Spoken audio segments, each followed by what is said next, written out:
Weekly Picks.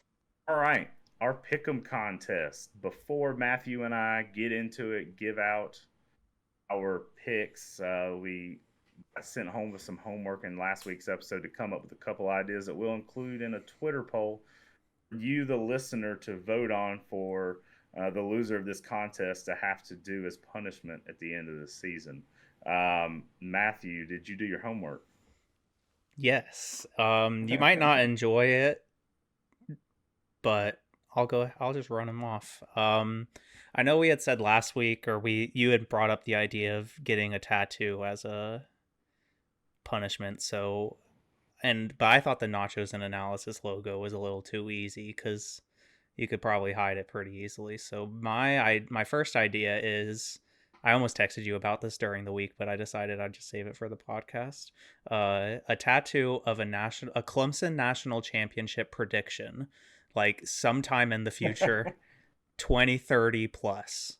Um, and it can be on the thigh or something like hideable, but some kind of like a tiger paw that says national champions in a year that has not happened yet. So, so that's my first idea. And then my second one is kind of akin, if you're familiar with the Waffle House challenge, where you stay in a Waffle House for 24 hours. Every waffle you eat is an hour off your time. Except we're going to do, or my idea, this was actually, I have to shout out Rachel, my girlfriend. She had this idea, is the 12-hour wean challenge, where every licher that you have is an hour off your time. Licher. Licher, yes. That could get dangerous. Yeah, exactly. It's a balancing act of, do you want to leave in 6 hours or do you want to survive? I thought you were going hot dogs when you said ween. I was like, I could get down with a hot dog. I think a hot All dog right. might be too easy, but the licher, that's funny. Like, and it's only 12 hours instead of the 24, so. How long are they open? Are they open? Well, I guess they are Yeah, I open think 12 hours. on Sundays and Saturdays at least, they're open for like brunch time, so get there at open, stay till close. How big is a licher at Ween? I honestly don't know like what the ounces are. It's got to be 30 ounces minimum though. Good gosh. All right. Okay. All right. You went a little bit more extreme with yours than I did. I did offer up the nachos and analysis tattoo. And then my other idea was loser has to sign up for and take a SAT early one Saturday morning, along with all the high school students. That sounds really bad. I've only taken I'd the much SAT. rather do that. I've only taken the SAT one time, so. I've never taken it. Really? The school I went to did not require it, which was a big selling point for me. So. All right. I'll go ahead. So, Before we get into the picks, I'll give an honorable mention to another idea that Rachel had, but I thought it was too short of an embarrassment period. Her idea was to do karaoke at TD's and the winner picks the song that the loser does. But I thought it was like a lifetime of embarrassment and the tattoo. Well, I mean, you can cover it up, but or like 4 hours was your of embarrassment was what you kind of had to go through last year with the Clumsuck shirt. Like, I feel like the karaoke is just too short. It would be embarrassing though. yes, it would be embarrassing because one could only imagine what one of us would pick for the loser to have to sing. All right, so are we sold on these as far as I'm really not a fan of the future national championship one. I I thought can handle the licher at Ween. That might be a rough next day, but I can handle that one in the moment.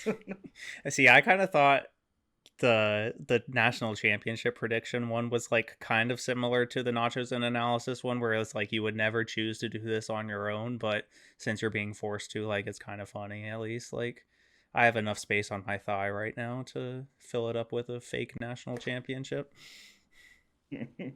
Complete with the trophy and everything. Yeah, well, I mean, I guess we can work on the design, but it just has to insinuate that Clemson will win the national championship in the future. Uh, so if this podcast still exists in said year, the loser who has the tattoo that predicted that year, they got to win something. Okay, yeah. If Clemson does, if it does come true when this podcast is still around in 20 years, they'll get like a 10-point bonus on the pick'em contest that year. Okay.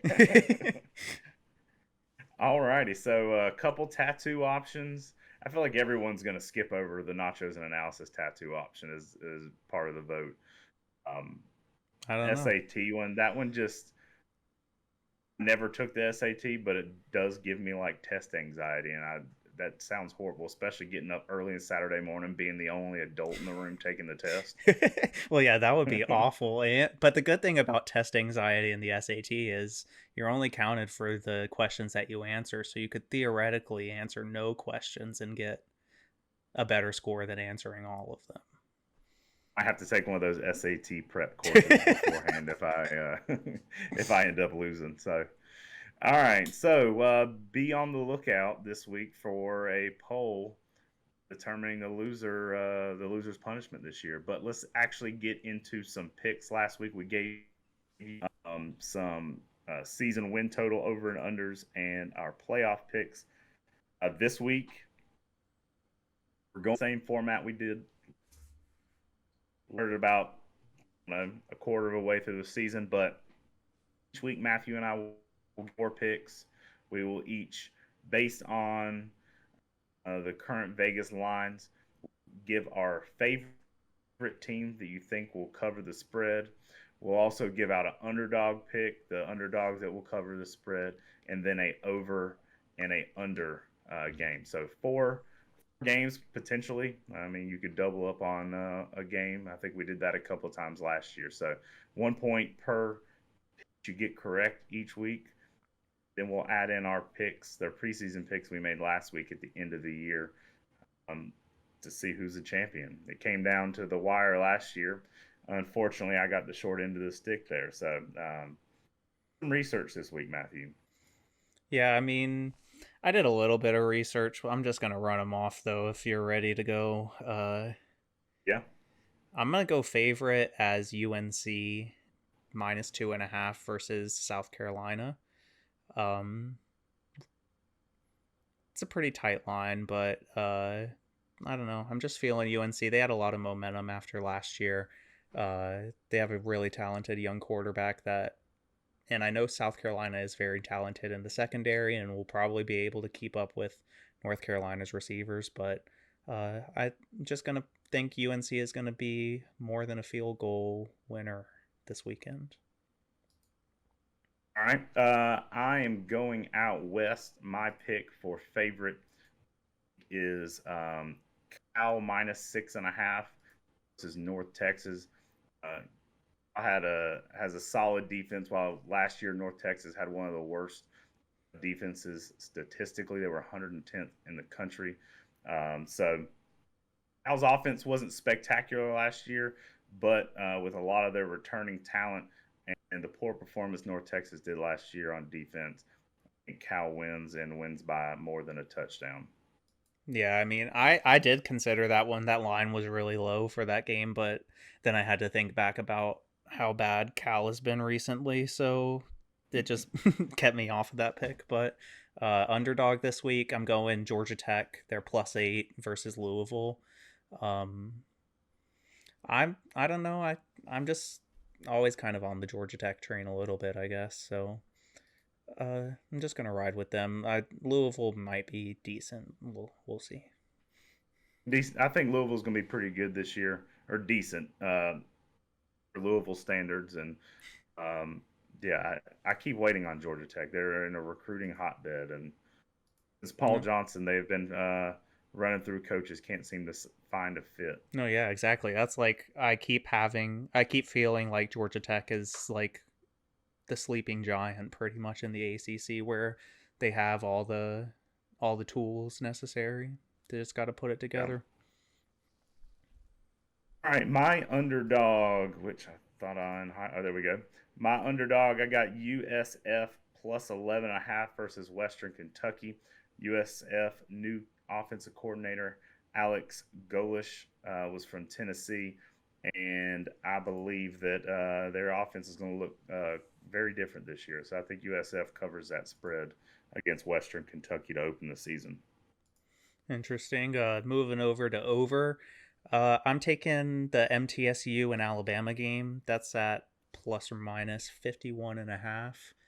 I'm not saying that Middle Tennessee State is going to score more than 3 in this game, but Alabama will score that line by themselves.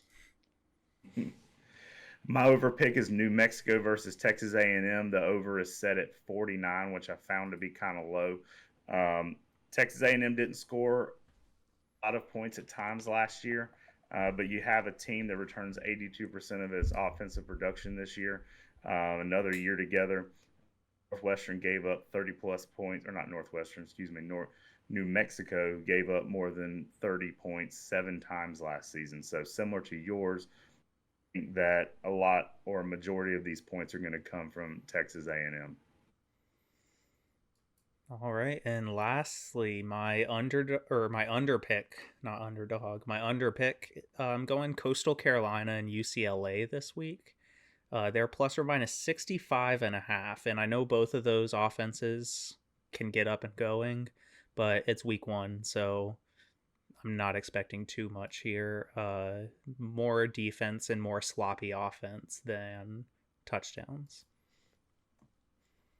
My under pick, Kent State versus UCF. The under is at 57 points. Kent State has a heavy run game, and with the new running clock, I think they're going to eat up some time of possession. UCF is favored by 37 points. Not going to be a close game, but I think with the combination of Kent State's running game and the running clock, exception, I believe, of the last 2 minutes of the half. I can't remember exactly. Yeah, that's right. I think they're going to eat up some time. That's interesting. That's another thing that we didn't really bring up last week, and what's new in this year of college football is the running clock, and that's going to really change the way the game is played, I think. It's really going to give those running teams more of an advantage, like especially your option teams. They're going to be able to really grind the clock down and limit possession. So I honestly enjoy playing that way sometimes. Like, just keep the ball out of the other team's hands and grind it out like that. If I were a coach, I would play football like that. I will say this is one rule that I wasn't all that crazy about. That's the one thing that's one rule that I like, that I think that college football does better than NFL. And I was listening to a podcast today where they were about they've always wished that was a rule that the NFL would adopt. I think I can't remember the exact number, but on average, the week 0 games were shortened by 5 to 6 minutes. So a little bit of a shorter game, which we kind of saw the changes made in Major League Baseball. That was affected this season for that as well. Yeah, I was interested. I'm glad you brought that up about how much it actually shortened the games, because it will be better as a TV watcher, but as far as the games going by quicker. But I don't know. I'm kind of in the same boat. I'm on the fence about this rule. I really liked the stopping the clock, and it was very advantageous when you're moving the ball like in the middle 8.